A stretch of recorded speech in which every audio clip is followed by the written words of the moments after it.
നീ എന്താ ഇവിടെ? എനിക്കൊരു കാര്യം ഉണർത്തിക്കാനുണ്ടായിരുന്നു. ഉണർത്തിക്കാൻ? അല്ല, വാലന്റൈൻസ് ഡേ ആണല്ലോ വരുന്നത്, അറിയാലോ. എനിക്കറിയില്ല. ഓ, 16,108 ഭാര്യമാരുള്ള ആൾക്കാണ്. ചേട്ടാ, വരുന്നവനും പോകുന്നവനും ഒക്കെ ഇതേ പറയാനുള്ളൂ. നീ വന്ന കാര്യം പറഞ്ഞേ. അല്ല, ഈ വാലന്റൈൻസ് ഡേ എന്ന് പറയുമ്പോഴേ ഞങ്ങള് ചോക്ലേറ്റുകൾക്ക് ഒരു ചാകരയാണ്. അതിന്?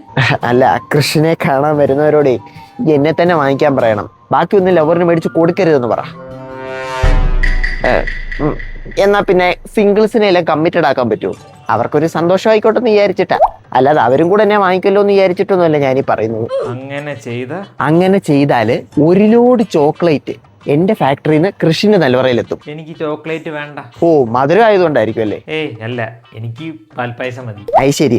അല്ല, ഈ പാൽപ്പായസം എന്ന് പറയുമ്പോ ഫ്രഷ് മിൽക്ക് വെച്ചുണ്ടാക്കിയത് വേണോ അതോ മിൽക്ക് പൗഡർ വെച്ചുണ്ടാക്കിയത് വേണോ? അതെന്താ അങ്ങനൊരു ചോദ്യം? അല്ല, ഈ ഫ്രഷ് മിൽക്ക് വെച്ചുള്ള പാൽപ്പായസം ആണെങ്കിൽ സാധനം അങ്ങ് UK വരുത്തണം. കാര്യം ഞാൻ ചോക്ലേറ്റ് ആണെങ്കിലും ഇവിടെ ഉള്ളവർക്ക് എന്നെ മിൽക്ക് പൗഡർ വെച്ചുണ്ടാക്കിയാലും കുഴപ്പമൊന്നുമില്ല. പക്ഷെ UK ലുള്ളവന്മാർക്ക് എന്നെ ഫ്രഷ് മിൽക്കിൽ ഉണ്ടാക്കിയാലേ ഇറങ്ങൂ. അപ്പൊ നിന്റെ മിൽക്ക് പൗഡർ വെച്ചിട്ടുള്ള ചോക്ലേറ്റ് ആണല്ലേ ആദ്യം നീ എല്ലാരും വാങ്ങണമെന്ന് പറഞ്ഞേ? പിന്നല്ലാതെ, ഇവിടെ ഉള്ളവന്മാർക്ക് എന്ത് വെച്ച് കൊടുത്താലും തിന്നോളും, പാവങ്ങളാ.